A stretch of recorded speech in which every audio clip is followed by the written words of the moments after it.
Hello friend, ये modern Indian history का part 4 है जिसमें हम गांधीयन एरा के नेशनलिस्ट मूवमेंट को डिस्कस करेंगे जो 1917 से लेकर 1925 तक रहेगा। इसी फोर्थ पार्ट के सेकंड वीडियो में गांधीयन एरा का सेकंड वीडियो जिसमें रिवॉल्यूशनरी मूवमेंट रहेगा जो 1925 से लेकर 1947 तक का हिस्ट्री रहेगा। तो सबसे पहले महात्मा गांधी के बारे में डिस्कस करते हैं। तो इनका जन्म 2 अक्टूबर 1869 को गुजरात के पोरबंदर में हुआ था। इनके फादर का नाम करमचंद गांधी जो राजकोट बीकानेर के दीवान थे। इनका मैरिज कस्तूरबा गांधी से 1883 में होता है और इनके सन हरिलाल, रामदास, मनीलाल देवदास थे। एडॉप्टेड सन के रूप में हम जमुनालाल बजाज को जानते हैं और 1888 से 1891 इन्होंने 3 साल बैरिस्ट्री की स्टडी की इंग्लैंड में।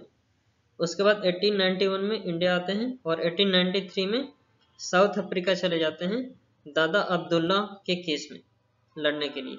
1894 में foundation of national India Congress का फाउंडेशन होता है 1894 में। और फिर उसके बाद 1904 में फाउंडेशन ऑफ फोनिक्स आश्रम अफ्रीका में। फिर उसके बाद 1910 में foundation of Tolstoy form with the help of Kasturba. तो कस्तूरबा के हेल्प से टॉलस्टॉय फॉर्म का स्थापना 1910 में होता है। 1914 में ये इंडिया आते हैं बॉम्बे पोर्ट पे और उस समय जो वायसराय थे इंग्लिश के वो लॉर्ड हॉर्डिंग टू थे। गोपाल कृष्ण गोखले महात्मा गांधी के पॉलिटिकल टीचर थे।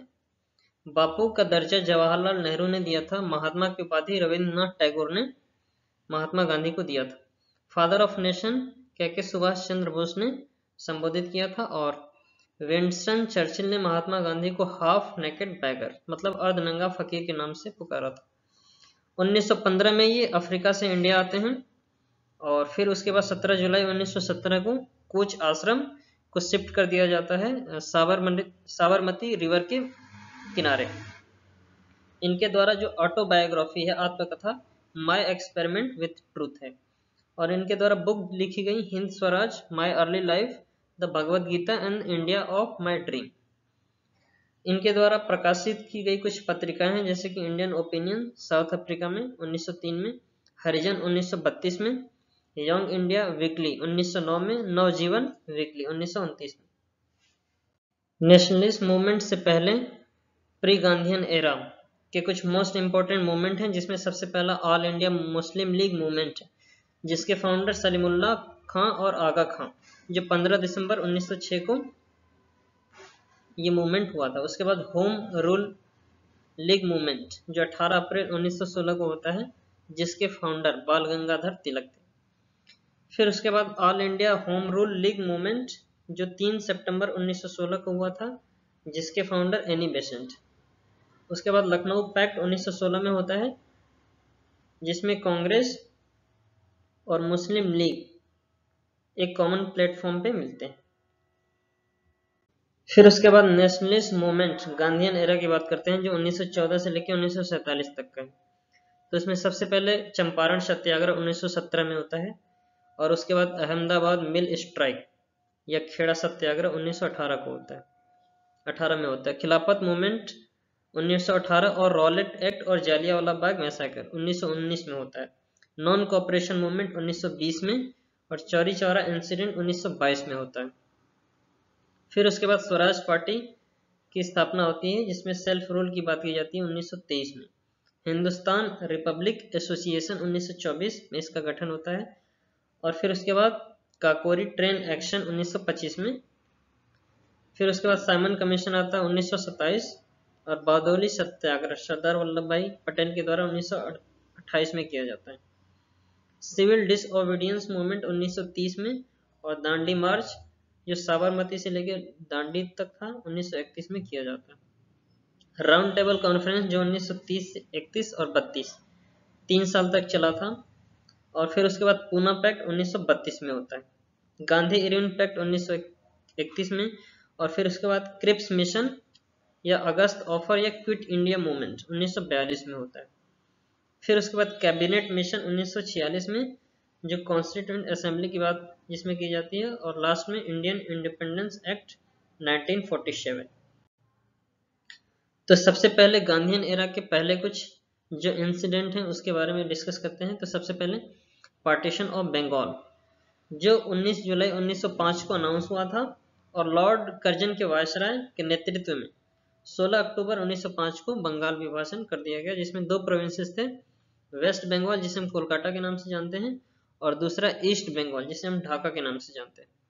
दूसरा स्वदेशी मूवमेंट है जो कलकत्ता के टाउन हॉल में किया गया था 7 अगस्त 1905 को लॉर्ड कर्जन के नेतृत्व में, जिसमें self rule, domestic production, boycott of foreign goods, oppose the partition of Bengal, इसके बारे में बात की गई थी, स्वदेशी मूवमेंट। तीसरे नंबर पे all India Muslim league movement है जो 15 दिसंबर 1906 को होता है, जिसके फाउंडर सलीमुल्लाह खां या आगा खां थे। सलीमुल्लाह और आगा खां थे। सलीमुल्लाह खां लाइफ टाइम प्रेसिडेंट थे और आगा खां प्रेसिडेंट रास बिहारी घोष। तो ये मुस्लिम लीग के कुछ अध्यक्ष और प्रेसिडेंट। फिर उसके बाद होम रूल लीग मूवमेंट है जो 18 अप्रैल 1916 को पुणे में किया जाता है, जिसके फाउंडर बाल गंगाधर तिलक है। 2 न्यूज़पेपर पब्लिश किया जाता है, मराठा और केसरी, बाल गंगाधर तिलक के द्वारा। तो ये home rule league movement Pune, Belgaum, Karnataka में हुआ था। उसके बाद all India home rule league movement 3 सितंबर 1916 को होता है, जो मद्रास, चेन्नई और तमिलनाडु में होता है, जिसके फाउंडर एनी बेसेंट और 2 मैगजीन पब्लिश की गई थी, न्यू इंडिया और कॉमनवेल्थ, एनी बेसेंट के द्वारा। और फिर उसके बाद लखनऊ पैक्ट 1916 में होता है, जिसमें कांग्रेस और मुस्लिम लीग एक कॉमन प्लेटफॉर्म पे मिलते हैं। Extremist joined hand with moderates and Congress met with Muslim League on common platform. अब नेशनलिस्ट मूवमेंट की बात करें जो 1917 से लेकर 1928 तक चलेगा, जिसमें सबसे पहले चंपारण सत्याग्रह जो लैंड ऑफ फार्मर्स से रिलेटेड है, जो राजकुमार शुक्ला के द्वारा रिक्वेस्ट किया गया था, इशू किया था। 3 कठिया सिस्टम चल रहा था उस समय, जिसमें कल्टीवेशन ऑफ इंडिगो, नील की खेती होती थी 3 पार्ट पे, 320 पार्ट ऑफ लैंड, इसी को हम 3 कठिया सिस्टम कहते हैं। तो ये कंप्रोमाइज हुआ, 20% of illegal money was written, तो इलीगल मनी रिटर्न कर दिया गया। इस तरीके से ये सिस्टम को कंप्रोमाइज किया गया। 1918 में अहमदाबाद मिल मूवमेंट होता है, ये एक तरीके से पहला हंगर स्ट्राइक्स था, जो अंबालाल साराभाई मिल ऑनर के अगेंस्ट ये विद्रोह शुरू किया गया था। इश्यू किया था discontinuation of plague bonus, plague bonus जो मजदूरों को दिया जाना था वो डिसकंटिन्यू हो गया था, और डिमांड क्या थी 50% of plague bonus bye mill honours. तो अंबालाल सारा भाई के द्वारा 50% प्लेग बोनस की डिमांड की गई, लेकिन इसको 20% of bonus provided by mill honours, finally ये 35% पे ये कंप्रोमाइज कर दिया गया। फिर उसके बाद 1918 में खेड़ा सत्याग्रह जो एक तरीके से किसान मूवमेंट था, फार्मर के द्वारा किया गया था, जो फेलियर ऑफ क्रॉप से रिलेटेड था, जिस पर टैक्स इंपोज किया गया था। तो गांधी जी के चेयरमैनशिप में इस सत्याग्रह को लीड किया गया और इसका जो रिजल्ट था, केवल वही किसानों से ये टैक्स रिकवर किया जा सकता था जो पे कर सकते थे। 1919 में खिलाफत मूवमेंट होता है, जिसमें टाइटल ऑफ अली ब्रदर को हटा दिया गया, और ये मूवमेंट था टाइटल ऑफ खलीफा से रिलेटेड था। इशू किया था जो तुर्की के खलीफा थे उनका टाइटल एबोलिश कर दिया गया इंग्लिश ईस्ट इंडिया कंपनी के द्वारा। तो ये मूवमेंट अली ब्रदर के द्वारा शुरू किया गया था, जो मोहम्मद अली और शौकत अली के द्वारा शुरू किया गया था, और रिजल्ट 23 नवंबर 1919 को ऑल इंडिया खिलाफत conference, Gandhi ji became president. 1919 में रॉलेट एक्ट पारित होता है, जो एक तरीके से फेमस ब्लैक एक्ट था, और फिर उसके बाद जालियांवाला बाग ट्रेजेडी होता है। 18 मार्च 1919 को रॉलेट एक्ट पारित होता है। 6 अप्रैल 1919 को ऑल इंडिया हड़ताल स्ट्राइक होता है, और 13 अप्रैल 1919 को जालियांवाला बाग मैसाकर या ट्रेजेडी होता है। इश्यू किया था इसमें, this act empower the government to imprison the person without trial, बिना किसी ट्रायल के, शक के आधार पर किसी को भी गिरफ्तार किया जा सकता था। तो ये डॉक्टर सैफुद्दीन किचलू और डॉक्टर सत्यपाल के द्वारा, जो कि लेफ्टिनेंट गवर्नर थे पंजाब के, उनके द्वारा प्रोटेस्ट किया गया। और ये प्रोटेस्ट जालियांवाला बाग अमृतसर में किया गया against the arrest of Saifuddin Kitchlew and Satyapal. तो सैफुद्दीन किचलू और सत्यपाल के अरेस्ट के अगेंस्ट ये प्रोटेस्ट ऑर्गेनाइज किया गया था जालियांवाला बाग में। 1927 में जनरल ओडायर, जो ब्रिटिश आर्मी का एक कमांडर था, अनआर्म पीपल पे गोलियां चलाना शुरू कर देता है और हजारों की संख्या में लोगों की मौत हो जाती है। इस ट्रेजेडी को हम जालियांवाला बाग मैसेकर के नाम से जानते हैं। फिर उसके बाद हंटर कमीशन आता है इस ट्रेजेडी को इन्वेस्टिगेट करने के लिए, और house of lord general Dyer army commander था, honour with sword of honour. तो ब्रिटिश पार्लियामेंट जो हाउस ऑफ लॉर्ड है, वहां पे जनरल डायर को, आर्मी कमांडर था एक, स्वॉर्ड ऑफ ऑनर से सम्मानित किया गया इस घटना के बाद। 13 मार्च 1940 को उधम सिंह ने जनरल ओडायर को कैक्सटन हॉल लंदन में असैसिनेशन कर दिया, उसको गोली से खत्म कर दिया। Rabindranath Tagore gave the title of knighthood. इसके बाद रविंद्रनाथ टैगोर ने अपने नाइटहुड की उपाधि को त्याग दिया था। 1920 में नॉन कोऑपरेशन मूवमेंट होता है, जिसे हम असहयोग आंदोलन के नाम से जानते हैं, और उस समय वायसराय थे चेम्सफोर्ड। ये एक तरीके से फर्स्ट मास मूवमेंट था जो गांधी जी के द्वारा लॉन्च किया गया था, जो 1 अगस्त 1920 से लेकर 12 फरवरी 1922 तक चला था। ऑब्जेक्टिव क्या था? खिलाफत इशू से रिलेटेड था, और डिमांड किया गया जालियांवाला बाग ट्रेजेडी और सेल्फ रूल के बारे में बात की गई। रिजल्ट क्या था? मोहम्मद अली जिन्ना को अरेस्ट कर लिया गया और उसके बाद बाल गंगाधर तिलक की डेथ हो जाती है। गांधी जी ने कैसरे हिंद की उपाधि त्याग दी और चक्र और खादी को इंडियन नेशनलिज्म के सिंबल के रूप में इंट्रोड्यूस किया गया।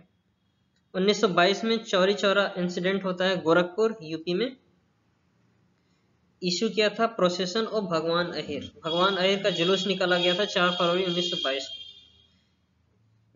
Gandhi ji withdrawn non cooperation movement. Gandhi ji was arrested 10 March 1922। 1923 में स्वराज पार्टी का गठन होता है, जिसमें सेल्फ रूल की बात की जाती है, जो कि इलाहाबाद में होता है। फाउंडर चित्तरंजन दास और मोतीलाल नेहरू थे, जिसमें चित्तरंजन दास, जिसे हम देश बंधु के नाम से जानते हैं, ये प्रेसिडेंट थे, और सेक्रेटरी मोतीलाल नेहरू थे। 1928 में बारदोली सत्याग्रह होता है, जो एक तरीके से फार्मर सत्याग्रह था, जो सरदार वल्लभ भाई पटेल के लीडरशिप में होता है। इशू क्या था? फार्मर्स पे जो टैक्स इंपोज किया गया था उसके रेफरेंस में था, और Gandhi ji gave the title of Sardar to Vallabh Bhai Patel. तो इस मूवमेंट के बाद गांधी जी ने वल्लभ भाई पटेल को सरदार की उपाधि से सम्मानित किया। Sardar Vallabh Bhai Patel was the first Indian of central legislative assembly. तो सेंट्रल लेजिस्लेटिव असेंबली का फर्स्ट इंडियन सरदार वल्लभ भाई पटेल थे। Features of non cooperation movement.